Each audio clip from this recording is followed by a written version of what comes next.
ကန်ကောင်းမင်းဆိုလို့အဲ့ထဲမှာဦးစင်ထားရလေဦးစင်လည်းမင်းကိုအဲ့လိုမလုပ်ချင်ဘူး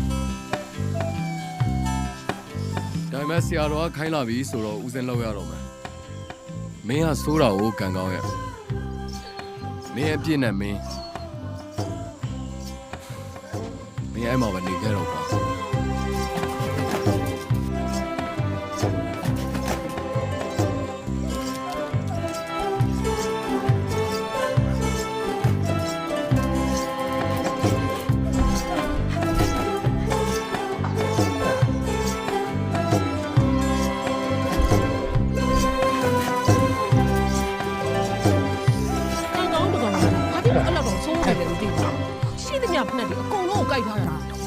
ကျုပ်ဖဏတရားလုံးကိုရစရာမရှိအောင်ကြိုက်တာ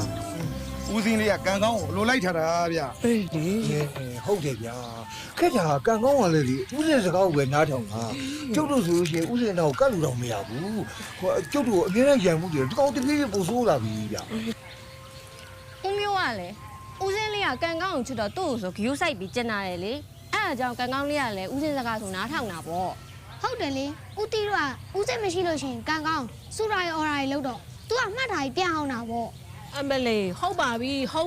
နော်ကျုပ်တို့ကပဲမကောင်းတာပါတော့နင်တို့ကန်ကောင်းကအရန်လိမ္မာအရန်ကောင်း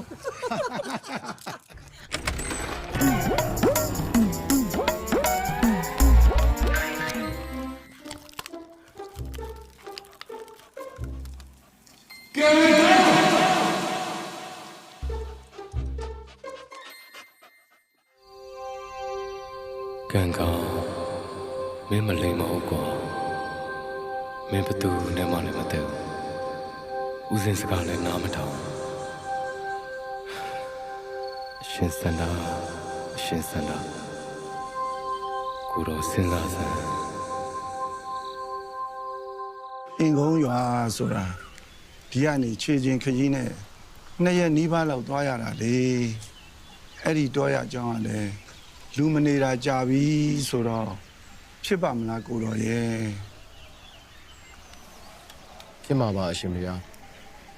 မနေ့ကအလူမှာအင်ကောင်းသားတယောက်လာလို့တပည့်တော်အဲ့တော့ရကြောင်အခြေအနေလေးကိုမေးကြည့်တာရှိတယ်ကောင်းသေးတယ်တဲ့ဗျာဒါပေမဲ့အဲ့ဒီတော့အကြောင်းကရွာနယ်လဲလှမ်းတယ်အရင်ဦးစင်းကြီးဦးဝေမလားတရားကြည့်နေတယ်ဆိုလို့ရွာဆောက်ပြီးထားတာတပါးတဲ့အမှဝါဆိုဖို့ဖြစ်ပါမလားဦးစင်းလေးဘာလို့သွားချင်တာလဲဒီမှာအဆင်မပြေတာရှိလို့လား